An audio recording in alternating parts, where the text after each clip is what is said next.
아브라함은 이제 자신의 아내인 사라가 죽고 이제 이삭의 아내를 맞이하려고 합니다.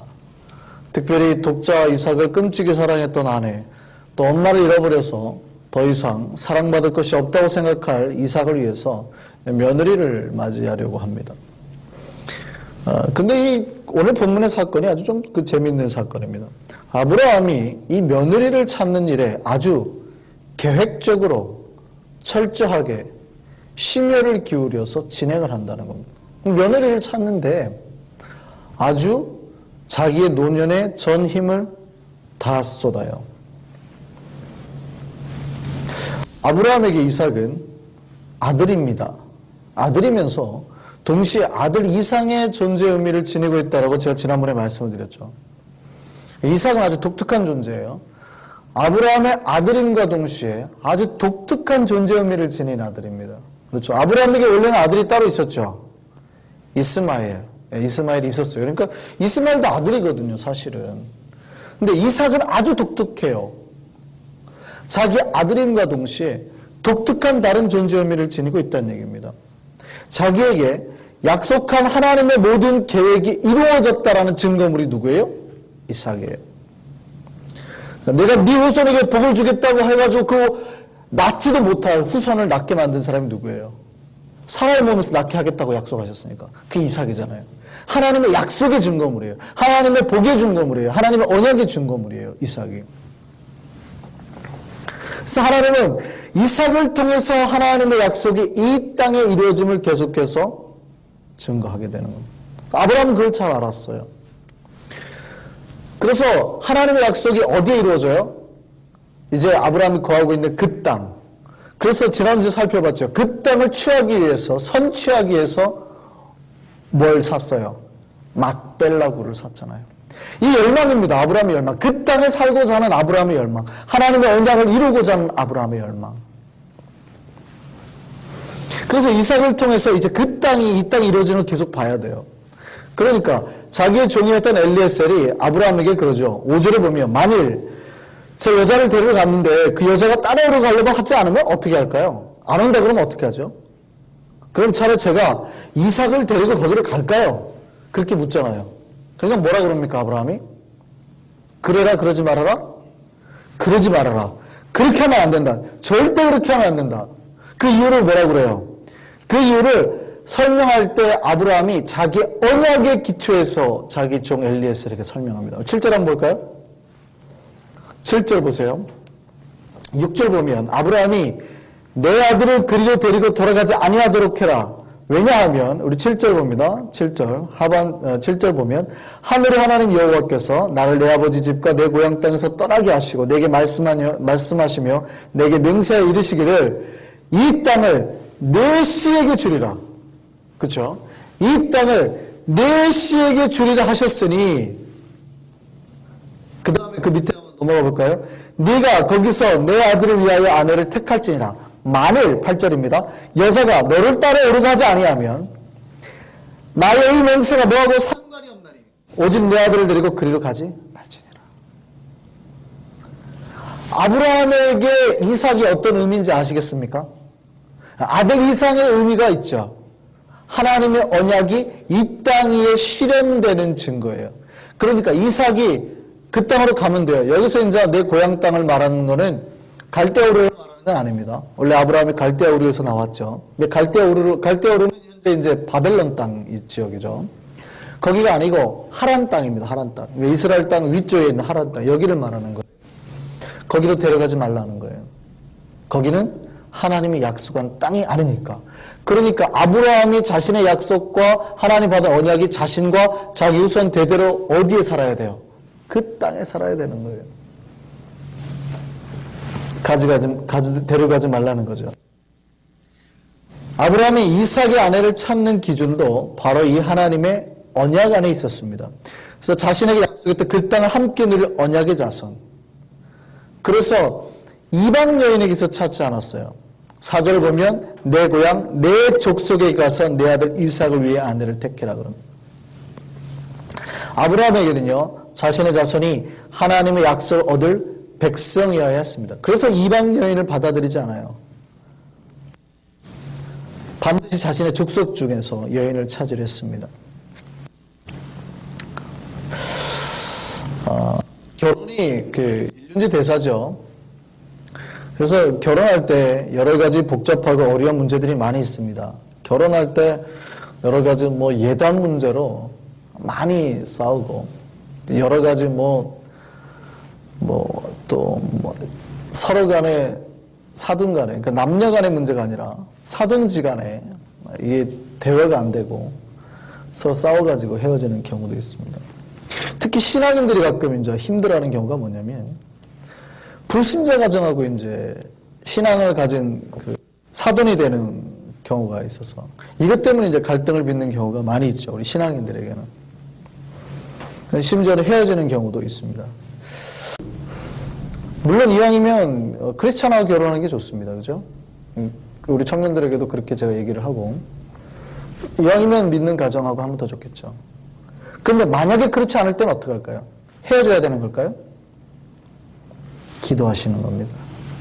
언제까지요? 나를 통해서 그들이 예수를 믿을 때까지. 왜냐하면 결혼은 인간의 힘으로 하는 게 아니거든요. 부모님의 힘으로 하는 게 아니에요. 그러니까 인연은 하나님이 창세전부터 만들어 오셨으니까. 그러니까 어떻게 해야 돼요? 그들이 예수를 믿고 돌아올 때까지 기도하고 인내하고 좋은 본을 보여서 믿음의 가정으로 만드셔야 되는 겁니다. 그런데 이제 오늘 본문을 해석할 때 많은 분들이 오늘 본문에서 믿음의 아내를 구하는 것, 크리스찬의 가정에서 어떻게 자기의 배우자를 찾느냐, 이거를 본문에서 많이 찾아요. 오늘 본문에서. 근데 그렇지 않다라는 얘기를 하려고 그러는 겁니다. 이왕이면 믿는 신앙인의 크리스찬을 찾는 게 중요한데, 오늘 본문은 사실은 그것과 별로 관계가 없습니다. 그런 내용 아니에요. 그렇게 적합시켜버리면 해석하기 굉장히 이상해진다는 얘기예요. 만일 신앙인 중에서 찾으려고 멀리 하란 땅까지 보냈다 그러면 굳이 하란까지 안 보내도 돼요. 왜냐하면 아브라함이 거기서 오래 살면서 이방인 중에서도 회심한 여인이 있을 거네요. 그럼 그 여인하고 결혼시켜도 되거든요. 근데 굳이 하란 땅을 보내요. 더더군다나 리브가가 신앙인이었냐? 별로 그렇게 안 보인다고요. 오히려 하란 지역에 살고 있는 사람들이 크리스찬이라고 안 보여요. 하나님을 알고 있다고 보이질 않다고요. 오히려. 그러니까 지금 신앙 때문에 그런 게 아니라 핏줄 때문에 그랬다고 보이는 게 더 맞습니다. 그러니까 자기의 족속이라고 그래요. 그들이 하나님 믿는 자들이기 때문에 가라고 하지 않았고, 아브라함이 그들이 나의 족속이니까, 그러니까 이방인들과 혼혈하지 않기 위함입니다. 그런 게 강해요. 오늘날과 같은 상황이 아니라고요. 그렇게 이해하기 어렵다는 얘기예요. 자, 오늘 본문을 다시 한번 보시죠. 본문에서 찾을 수 있는 몇 가지가 있습니다. 자, 이제 아브라함이 자기의 종 엘리에셀을 데리고 이제 엘리에셀에게 얘기를 해서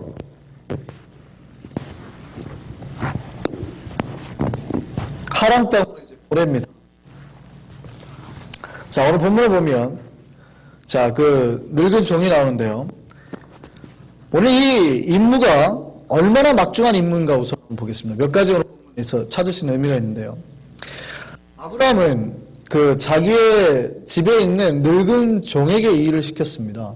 이 종이 어떤 사람이냐면, 여기서 그 종으로 표현된 히브리어가요, 자켄인데 존경을 나타내는 단어입니다. 자켄의 뜻이 턱수염 이런 뜻이 있거든요. 그러니까 연세가 많은 사람 이런 뜻이에요. 나중에 이 자켄이라는 단어가 어떻게 변하냐면 이스라엘의 장로라는 단어로 바뀝니다. 존경받는 자라는 뜻이에요. 그러니까 여기서 종이라는 단어가 단순히 그냥 하인의 서번트의 개념이 아니고요. 이 존경받는 사람이라는 뜻이에요. 장로라는 뜻입니다. 그러니까 이 엘리에셀이 아브라함 밑에 있던 사람 중에 가장 신임할 만한 어른이었다고요. 아브라함의 수많은 사람들이 있었을 거 아니에요. 무리들 중에서 가장 신임받을 만한 사람이었다는 얘기예요. 우어른이었다는 얘기예요. 이 사람에게 하나님이 명령합니다. 또 더더군다나 이 사람이 어떤 사람이냐면 아브라함의 재정 담당입니다. 아브라함의 모든 소유를 맡은 사람이에요. 그러니까 실세죠, 실세. 아브라함이 믿고 자기의 돈 키를 맡기는 사람. 실세입니다. 어떤 사람인지 아시겠어요? 아브라함의 가족들 중에서 다 그들 중에서도 최고로 존경받는 사람. 가장 존경받는 사람. 그러면서도 아브라함으로부터도 신뢰를 받는 사람이 엘리에셀이었어요. 얼마나 막중한 사람인지 아시겠어요? 뭐든지 어느 회에서든지 가장 큰 힘을 가진 사람은 돈줄 잡고 있는 사람이죠. 그래서 학생회에서 제가 항상 하는 말은 회장은 반드시 회계와 친해야 되며 회계를 막강하게 자기가 말하는 대로 부릴 수 있어야 부서가 원활하게 돌아갈 수 있다. 뭐 이런 얘기를 합니다. 가장 실세예요. 아브라함은 지금 누구를 보냈냐면 엘리에셀을 보내는 겁니다. 이 엘리에셀이라는 사람을 보내요. 그러니까 지금 아브라함이 자기의 며느리를 데리러 가는 길에 얼마나 신중과 얼마나 그 중대한 사명이라고 생각하고 보낸지 아시겠습니까? 굉장히 중요한 사명이라고 보내는 겁니다. 그걸 보낼 때도 그냥 보내지 않고 이 엘리에셀에게 맹세를 하게 합니다. 그 맹세를 하게 이제 자기의 허벅지 밑에 손을 넣게 하죠. 여기 이제 나중에 그 야곱에서 환도라고도 나온 그 단어인데요. 여기서 그 허벅지로 번역된 환도가 원래는 그 이스라엘 성기에 완곡한 표현입니다. 그 성기 밑에 사타구니에 있는 그 쪽에다가 넣고 손을 넣고 맹세라고 하는 거예요. 고대에서는 이것이 어떤 성기가 생명을 낳는 데잖아요. 그러니까 아주 고귀한데 생명을 낳고 영혼이 있고 진실이 있다고 믿었던 데입니다. 근데 거기에다 손을 대고 맹세하라고 하는 겁니다. 그러니까 지금 며느리 한 명 데리러 가는데 중매하나서는 그 중매쟁이를 보내는데 뭐해요? 최고로 훌륭한 사람, 자기의 가신 중에서 최고 훌륭한 사람을 그것도 자기에게 목숨 걸고 생명 걸고 맹세라고 시키는 겁니다. 무슨 아브라함이 전쟁 나가는 것도 아니고요. 나라를 지키는 것도 아니고 자기의 며느리감 찾는데 그것도 가장 충성스러운 종에게 가장 신임받는 종에게 진심을 다해서 영혼을 걸고 맹세하라고 하는 겁니다. 이 얘기가 무슨 얘기냐면 아브라함이 이삭을 단순히 아들이 아닌 하나님의 모든 언약의 완성을 이어갈 존재로 이해하고 있다는 얘기입니다. 이삭의 아내가 바로 뭐예요? 그 하나님의 언약의 후손을 낳을 여인, 이어갈 여인이라는 거예요. 그래서 아주 신중에 신중을 기하는 겁니다. 자, 오늘 본문에서는 그 다음에 두 번째로 하나 볼 수 있는 게 뭐냐면 아브라함이 오늘 이 본문 사건에서 알 수 있는 게 하나가 뭐냐면 얼마나 이제 신앙이 깊은 세계에 들어갔는가 알 수 있는 사건입니다. 이제 아브라함이 거의 자기의 신앙의 마지막이거든요. 우리가 지금 아브라함을 살펴보면서 75세 때부터 지금까지 아브라함이 어떻게 했다고요? 처음 부름받을 때부터 끊임없이 하나님의 은혜로 성숙되어지고 변화되어 가는 과정을 보게 됐습니다. 아브라함의 일대기를 보면서. 아브라함은 75세 하나님 부름받고 하나님의 언약만을 붙들고 살아왔습니다. 중간에 실수도 있고 잘못도 있었지만 그는 계속해서 하나님과 더 깊은 세계를 하나님과의 그 은혜의 세계를 강구하며 살았다고요. 그래서 이제 자기가 마지막에 가까우니까 자기의 신앙의 유산을 이 아브라함에게 또 자신의 가족들에게 나눠줬습니다.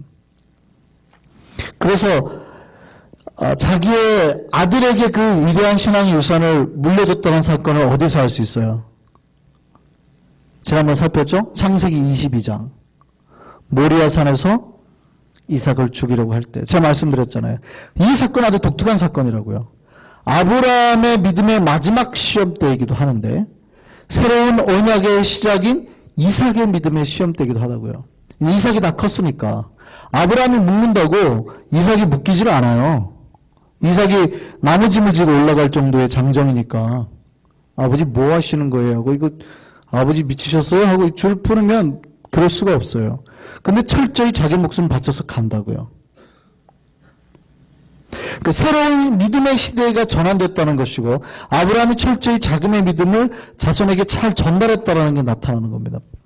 뿐만 아니라 오늘 본문에 또 하나 알 수 있는 게 뭐냐면 아브라함은 그 신앙의 유산을 이삭뿐만이 아니라 전 자기의 믿음의 식솔에게 다 전달했다는 걸 알 수 있습니다. 12절 한번 볼까요? 엘리에셀이 뭐라고 기도해요? 이렇게 기도합니다. 그가 이르되 우리 주인 아브라함의 하나님 여호와여 원하건대 오늘 나에게 순조롭게 만나게 하사 내 주인 아브라함에게 은혜를 베푸시옵소서. 그가 아브라함의 자기 주인의 명령을 받고 갔을 때 그가 막막한 길에 부딪혔을 때 첫 번째 뭘 했어요? 기도했다고요. 누구처럼요? 아브라함처럼. 그러니까 여기 본문에서 엘리에셀의 믿음의 위대함을 보는 게 아니라 누구의 믿음의 위대함을 볼 수 있어요? 아브라함이에요. 아브라함. 아브라함 참 대단한 사람이에요. 그러니까 그가 만난 하나님이 평생도록 자기 안에서 역사하게 하셨고 자기 자손에게도 역사하게 하셨고 자기 가족들에게도 역사하게 했다고요. 이러면서 자기의 그 역사를 마무리합니다. 자, 이제 엘리에셀이 하란 땅으로 떠납니다. 하란 땅으로 떠나서 방금 그 기도를 하죠. 창세기 24장 14절에 보면 이어서 그렇게 기도합니다. 뭐라고 기도하냐면 하나님, 만약에 어떠한 소녀가 있는데 제가 한 소녀를 만났는데 물동이를 기울여 나를 마시게 하라. 그리고 그냥 거기서 끝나지 않고 만약에 그 여인이 내가 당신의 낙타에게도 마시게 하겠습니다 라고 말하면 그 여인이 하나님이 정해놓은 여자인 줄 제가 알겠습니다 라고 기도하는 거예요. 뭐라고 기도하는지 아시겠어요? 하나님, 제가 기도하는데요, 정말 순조롭게 여인을 만나게 해주옵소서 라고 무식한 기도하는 겁니다. 순조롭게 여인 만나게 해주십시오. 그리고 제가 만약에 어떠한 여인을 만났을 때 나에게 물 좀 주세요. 그런데 그 여인이 그냥 그러고 끝나면 내가 하나님이 정해놓은 여인이 아니지만 당신 낙타에게도 내가 물을 주겠습니다 라고 말하면 하나님이 정해놓은 여자인 줄 알겠습니다 라고 하고 들어가는 거죠. 근데 놀라운 건 15절에 어떻게 시작해요? 15절 말이죠. 기도를 합니다. 엘리에셀이. 그렇게 기도하고 나니까 기도의 말을 끝내기도 전에 15절 뭐라고 돼 있어요? 말을 마치기도 전에 누가 등장해요? 리브가가 등장합니다. 하나님의 응답은 이렇게 적극적입니다. 물론 이 엘리에셀의 기도가요, 우리도 많이 합니다만 좀 위험한 기도거든요. 사실 어떤 기도냐면 마치 연초에 가끔 그러시는 분들이 있어요. 하나님, 올해의 말씀을 주옵소서. 우리 가족에게 주신 올해의 말씀을 주옵소서. 제가 눈을 감고 처음으로 펴는 그 구절이 오늘 올해에게 주신 우리의 하나님께서 우리 가정에 주신 말씀인지 알겠습니다 하고 쫙 펴요. 그리고 딱 봤더니 이 지극히 작은 소자에게 잘못하면 목에 연자맷돌을 대고 바다에 빠뜨리는 거니라고. 이건 아니고요. 다시 이렇게 가는 거죠. 그리고 또 착 펴죠. 내 말대로 시행하지. 너는 가서 지금 네 할 일을 해라. 이러면 또 다시 짝 아닌 것 같은데요. 어디가 나올 때까지는 축복의 구절이 나올 때까지. 이게 위험한 거거든요. 사실 기도가, 지금 엘리에셀이 하는 기도가 건강한 기도는 아닙니다. 굉장히 좀 위험해 보이는 기도이기도 합니다. 그럼에도 하나님이 그 기도를 들으시고 이루어주시는 거죠. 근데 더 정확하게 말씀을 드리면 이미 그 기도보다 앞서서 리브가를 움직이시는 거예요. 왜냐하면 보세요. 엘리에셀이 기도를 시작하고 나서 리브가가 움직였어요? 엘리에셀 기도를 하고 나니까 리브가가 하나님, 그래? 알았어. 그럼 리브가 보내줄게 하고 리브가를 보낸 거예요? 아니죠. 하나님은 이미 리브가를 보내셨죠. 리브가는 이미 엘리에셀을 향해서 가고 있는 겁니다. 근데 하나님의 그 계획에 맞게 누가 기도한 거예요? 엘리에셀을 맞춰서 기도했을 뿐입니다. 기도를 하자마자 리브가가 나타나잖아요. 그러니까 이미 이 기도보다 누가 앞서 움직이는 거예요? 하나님이 앞서 움직이신. 이거 기억하시기 바랍니다. 물론 우리의 기도가 하나님께 응답되어서 하나님께서 역사하시는 것도 있어요. 그러나 우리가 기도를 항상 올바르게 합니까? 어쩌면 우리는 말도 안 되는 기도할 때가 있어요. 하나님이 알아서 다 번역해서 들으세요, 그냥. 그래. 원래는 그렇게 하면 안 됐지만, 네가 무슨 말 하는지 다 알겠어 하고 들어주시는 거예요. 무슨 얘기인지 아시겠습니까? 여러분 기도보다, 여러분의 소망보다, 여러분의 바라는 소원보다 먼저 움직이시는 하나님을 기억하시기 바랍니다. 그러니까 기도보다 더 중요한 건 하나님을 향한 절대적인 신뢰예요. 선하신 하나님이 나에게 최선의 것을 주실 것이라는 믿음. 그 믿음을 가지고 나갑니다. 대신에 그 믿음 가운데 하나님의 뜻 가운데 내가 뭐 해요? 기도할 뿐이에요. 그 행보에 맞춰서 기도할 뿐이에요. 물론 그 기도도 원하시지만 그러니까 그 기도가 다 맞춰지기 전에 그냥 응답돼 버리잖아요.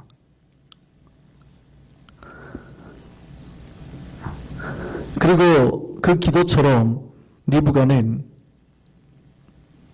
엘리에셀 뿐만 아니라 낙타에게도 물을 먹이죠. 그러니까 응답이 된 거예요. 리브가는 재미있는 건 아브라함이 처음에 엘리에셀에게 출발할 때 말했던 내 족속에게 가서 그 여인을 구하라 그랬던 자기의 족속이죠. 그죠? 자기 형제 중에 딸이잖아요. 자기의 족속이에요, 족속. 정확하게 그 여인을 만나게 된 겁니다. 엘리에셀에 가서. 하나님이 당신 뜻대로 인도하셨습니다. 단지 하나님의 뜻을 이루는 기도를 아브라함과 엘리에셀이 했을 뿐입니다. 리브가는 가족과 상의 후에 다시 아브라함에게로 이제 떠나가게 되죠. 자, 리브가가 돌아올 때 이삭이 뭐 하고 있었습니까? 이삭이 뭐 하고 있었어요? 청년들은 이거 참 잘하는데, 왜냐하면 청년들은 이 본문 설교를 많이 듣거든요. 왜냐하면 결혼 이야기 할 때 거의 이 본문을 가지고 설교를 합니다. 청년들 교제할 때. 오늘 본문 한번 볼까요? 이삭이 뭐 하고 있는지 보겠습니다. 24장 63절 보세요. 24장 63절. 같이 한번 보겠습니다. 24장 63절. 같이 읽습니다. 시작. 이삭이 저물 때에 들에 나가 묵상하다가 눈을 들어보매 낙타들이 오는지라. 리브가가 눈을 들어 이삭을 바라보고 낙타에서 내려. 이렇게 돼 있죠. 그러니까 이제 엘리에셀과 리브가가 돌아옵니다. 이때 이삭이 뭐 하고 있었어요? 묵상하고 있었어요. 여기서 묵상하다라는 단어는 기도하다라는 뜻이죠. 히브리어 라슈아우라는 단어인데요. 기도하다, 생각하다라는 뜻이 있습니다. 그래서 청년들에게 많이 설교할 때 뭐라고 하냐면 여인을 맞이하려면 이렇게 기도하고 묵상 가운데 하나님의 뜻을 구해야 된다. 그래야 하나님의 순전한 여인을 만난다. 이렇게 이제 설교를 합니다. 그 말도 맞는데요. 오늘 본문의 뜻은 사실은 조금 다른 뜻입니다. 원래 라슈아우의 뜻이 어떤 뜻이냐면요. 애곡하다라는 뜻이 있어요. 그러니까 지금 이삭이 자기 어머니가 앞에 죽었잖아요. 우리가 앞장에서 살펴봤죠. 막벨라고를 구한 이유가. 자기 어머니 사라가 죽으니까 그에 대해서 무척 상심하고 있었습니다. 그러니까 혼자 저녁에 나와서 슬퍼하며 애곡하고 있었어요. 그 타이밍에 언제나 내 마누라가 올까 막 이거 그렇지 못했던 거예요. 굉장히 슬퍼하고 있었습니다. 그 가운데에 이제 누가 와요? 기쁨의 여인이 다가온다라는 표현이에요. 그 어디 있어요? 67절 한번 볼까요? 67절 같이 한번 보겠습니다. 이삭이 리브가를 인도하여 그의 어머니 사라의 장막으로 들이고 그를 맞이하여 아내로 삼고 사랑하였으니 이삭이 그의 어머니를 장례한 후에 뭘 얻었더라? 위로를 얻었더라. 예. 그래서 이제 오늘 본문이 아주 독특한 구절입니다. 사실은 본문 내에서는 많이 나오지 않았지만 이 본문이 어떤 독특한 의미가 있냐면요. 이제 새로운 시대가 시작되었음을 알리고 있습니다. 제가 창세기 22장에서 이제 23장, 24장까지 왔잖아요. 이 본문의 의미는 아주 새로운 시대가 시작되었음을 알리는 겁니다. 이제 아브라함의 시대가 끝이 났고 새로운 시대가 시작됐다는 걸 알리는 거예요. 이게 뭐냐면 이삭의 결혼식입니다. 이삭의 결혼식이 내용이 있는 창세기 24장은요. 창세기 중에서 가장 긴 장입니다. 그러니까 이삭의 아내를 데려오는 부분에 아주 많은 내용을 할애하고 있다고요. 자기 며느리 아브라함이 자기 며느리 그 리브가를 데려오는 거에다가 굉장히 많은 장을 할애하고 있다고요. 왜 그럴까요? 보세요. 창세기는 모세오경이죠. 모세오경이 무슨 뜻이냐면 모세가 쓴 5가지 경전이라는 얘기입니다. 그럼 보세요. 창세기를 비록 우리가 지금 읽고 있지만 창세기가 기록된 게 창세기 이 사건이 있었던 이삭이 아브라함이 엘리에셀을 통해서 리브가를 데려온 이 사건이 있었던 몇 년 뒤의 일이에요. 400년 뒤의 일이잖아요. 400년 만에 돌아오니까. 지금 그러면 모세가 이스라엘 백성들을 데리고 출애굽해서 지금 광야에서 하나님의 말씀과 언약을 쓰는 겁니다. 왜 광야에서 썼어요? 가나안 땅에 안 들어가고 왜 가나안 땅에 들어가서 편안한 마음으로 쓰지 않고 왜 광야에 썼어요? 가나안 땅 못 들어가거든요, 모세는. 그러죠. 그러니까 어디에 쓴 거예요? 이스라엘 백성과 광야 도상에서 쓴 겁니다. 그럼 보세요. 지금 아브라함이 그 엘리에셀을 보내서 리브가를 데려온 장면이 막 스펙타클하고 긴장감이 있고 막 뜨거운 사랑 이야기가 있을 것 같아서 길게 빼는 거예요? 아니죠. 왜냐하면 이스라엘 백성들은 이미 다 내용을 알고 있어요. 이삭의 아내가 리브가가 아니라 딴 여자가 될까? 막 이런 긴장감이 없다고요. 다 이삭의 아내는 리브가인 줄 알아요. 긴장감이 하나도 없죠. 그런데 이 스토리를 아주 장황하고 창세기에서 가장 긴 67절을 할애하면서 이거를 풀어가고 있습니다. 이거를 갖다가 지금 아브라함이 엘리에셀을 보냈는데 순전하게 리브가를 만나고 돌아오게 된 역사를 다 누가 주관하시는데요? 하나님이 주관하신다고요. 지금 그 얘기하려고 하는 겁니다. 그러니까 아브라함과 함께했던 그 하나님이 인도하셨던 그 하나님이 이 그 뒤에 이삭의 인생에도 어떻게 해요? 여전히 똑같이 역사하시고 인도하시고 그 얘기를 하나하나 모든 삶의 순간까지 다 역사하신다라는 걸 보여주는 겁니다. 그러니까 새로운 족장의 시대로 넘어가고 있는 거예요.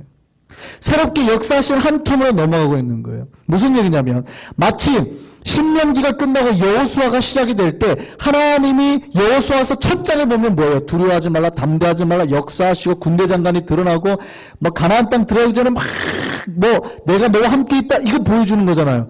요 텀이에요. 요 텀. 족장이 새로 바뀌는 긴 텀 가운데 리브가를 데려오는 동안 하나님이 얼마나 함께 하세요? 순간순간 함께 하시는 역사를 보여주는 거라고요.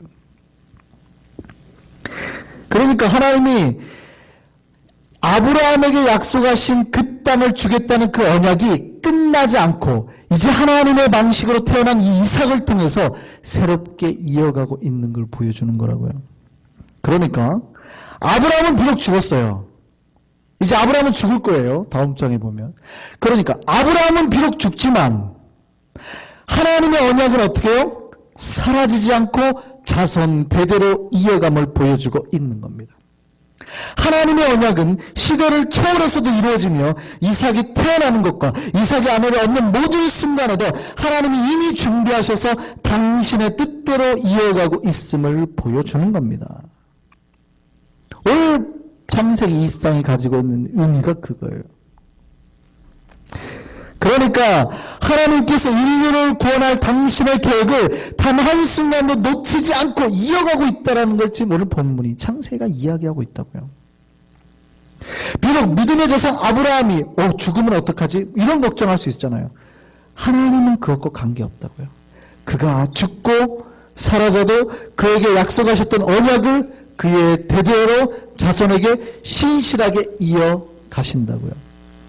그러니까 믿음의 조상 아브라함에게 하셨던, 이삭에게 하셨던, 야곱에게 하셨던 네 자손 씨를 통해서 구원하겠다라는 하나님의 언약의 약속이 이루어져요? 안 이루어져요? 이루어지죠. 이루어지는 분이 누구예요? 예수 그리스도예요. 그렇습니다. 모세는 창세기 속에서 그 하나님의 역사하는 손길을 표현하고 싶었습니다. 그러니까 자기가 지금 어때요? 구원의 역사 속에 있잖아요. 아브라함이 하셨던 언약의 약속, 이삭을 통해서 그 다음에 야곱을 통해서 흘러낸 언약의 약속, 건전하겠다는 언약의 약속을 이루는 사람이 지금 누구예요? 모세거든요. 그러니까 자기 광야에 있는 백성들에게 무슨 얘기하는 거예요? 우리가 바로 아브라함, 이삭, 야곱에게 했던 그 구원의 역사 드디어 우리가 이뤄내고 있는 거야. 이 얘기하고 있는 겁니다. 바로 하나님께서 아브라함을 통해서 이삭을 낳게 하시고 이삭으로 이 은혜가 전달되고 언약이 전달되고 이제 나중에는 이제 야곱 나오겠죠. 야곱에게 전달되고 이 모든 언약의 역사 속에서 우리가 마지막에 그걸 이루기 위해서 이제 가는 거야 라고 지금 광야에 있는 이스라엘 백성들에게 그거 말하려고 지금 창세기를 이렇게 장황하게 쓰고 있는 겁니다.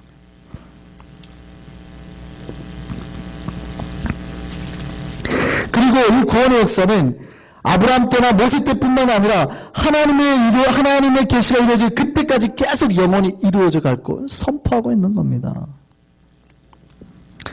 오늘 사는 우리에게도 그 구원의 은혜, 하나님의 역사하심의 손길이 임했음을 기억하시기 바랍니다. 이거예요, 이거. 아브라함 때에서 끝났으면 우리는 소망이 없죠. 하나님은 거짓말하실 분이거나 구원한다고 했는데 구원 안 하시거나 이럴 뿐이죠. 그러나 믿음의 조상 아브라함은 죽었어도 하나님께서 말씀하신 언약은 대대로 이루어진다고요. 누가 이루어 가시니까? 당신께서. 당신이 이삭을 낳게 하시고 당신이 이삭의 아내 리브가도 데려오시고 당신이 다 만드시는 거예요. 우리를 구원하실 때도 어떻게 하셨어요? 당신이 부르셨죠. 하나님께서 부르셨죠. 그리고 구원받게 하시고 은혜받게 하시고 오늘날까지도 인도하고 계시는 거 아닙니까? 여러분 삶에 그렇게 역사하시는 하나님을 붙드시기 바랍니다. 우리는 그 거부할 수 없는 하나님의 사랑과 역사하심으로 들어가는 거예요. 우리는 거부할 수 없는. 그러니까 우리가 잘 될 수밖에 없죠. 잘 될 수밖에 없죠. 이 요구 믿으셔야 돼요. 아이고 뭐 안 될 때도 있던데요. 망하던데요. 이스라엘이 바벨론 포로기 70년을 당하잖아요. 그때 망했다고 표현했어요. 나중에 잘 될 거라고 표현했어요. 성경 끊임없이 회복할 것이라 잘 될 것이라는 거예요. 우리가 잘 되게 될 줄 믿습니다. 요 소망이 있으셔야 돼요. 하나님 안에 있는 백성은 망하질 않아요. 여러분이 그 70년 기간 동안에 포기하느냐 안 하느냐의 그 차이일 뿐이지 하나님의 손길 안에 있는 백성은 망하질 않는 겁니다. 잘 된다는 걸 꼭 기억하셔야 돼요. 비록 지금은 내 삶에 문제가 있을 수 있죠. 그죠?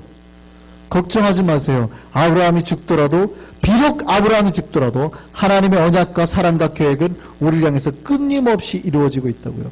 모세는 그걸 경험한 겁니다. 창세기를 쓴 모세는 그걸 지금 백성들에게 전하고 싶은 거예요. 그 감동을. 아브라함에게 했던 그 언약이 이삭을 통해 이어지더니 야곱을 통해 이어지더니 오늘날 우리를 봐라. 우리가 지금 그거 이루고 있지 않냐? 신약으로 바꿔볼까요? 하나님께서 메시아를 보내겠다 하더니 진짜 메시아를 보냈는데 우리가 메시아를 믿고 사도행전의 역사처럼 땅끝까지로 복음이 증거된다고 했는데 여러분 나중에 성교 나가면 그거 하는 거예요.